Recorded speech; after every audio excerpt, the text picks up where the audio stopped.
So, I've been talking to many of you about your teams, and understandably, you are concerned about your teams. You're working remotely and virtually, many of you for the first time, and many of your team members are working virtually for the first time. So, you're concerned about things like, is trust intact? Do my team members still feel included? Do they feel like they have a voice? Do they feel as though they belong? Do we still have team cohesion? And I think this is a very valid and real concern. And I love that many of you are thinking about this. And there's a way to attend to this even virtually. So last night I was talking to a client who had this same concern. And we came up with this idea called virtual clearing. And a virtual clearing is a chance for you and your team to come together and share your subjective experience about what it's like to be going through this virtual and very strange pandemic together but separately. And so what you're going to do in a virtual clearing is you're going to send an invite to your team and say, we're going to get together for 45 minutes and we're not going to talk about work. We're going to talk about how we're feeling.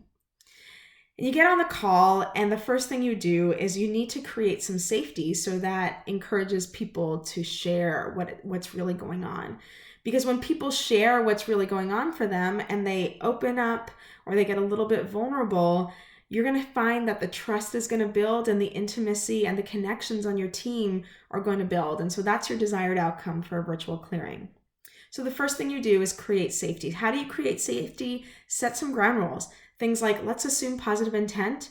Let's maintain confidentiality. So everything we talk about in this 45 minutes stays here. We don't talk about it afterwards or with other people. We're going to take care of our needs. So that means if we don't want to speak or if we don't want to share, we're going to take a break. We're going to hang up if we need to, or we're going to stay connected if we need to. So it's really just 3 operating principles or ground rules.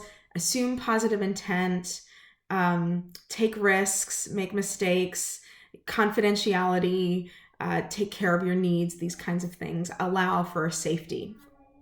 Then the next thing is you're going to do is you're going to ask an open-ended question for everybody to reflect on. And it could be as open as, how are you feeling these days? Or maybe, what are you most concerned about? Or what are you looking forward to? Something really open-ended that gets people to share their personal experience. And here's the key. You need to start. As the leader of your team, you need to share first. So share what it's like for you. Share your answer and be really thoughtful and be really reflective about it. And as you do that, you are setting the stage for other people to share and open up and be vulnerable as well. And make sure you tell people that you want to hear from everybody, whether or not they have a long, elaborate story to share or just a small anecdote from their life right now. But it's important that everybody on the call shares. Make sure you are grateful and thankful for everybody who is sharing. And then when everybody's done, just simply do a quick checkout.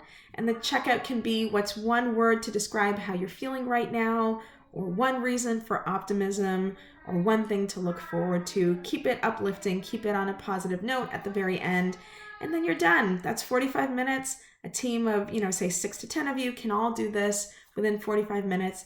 What you've done psychologically is you've built the safety on your team and you've cleared some of the anxiety, at least temporarily, and you've shown yourself to be an empathetic listener and leader.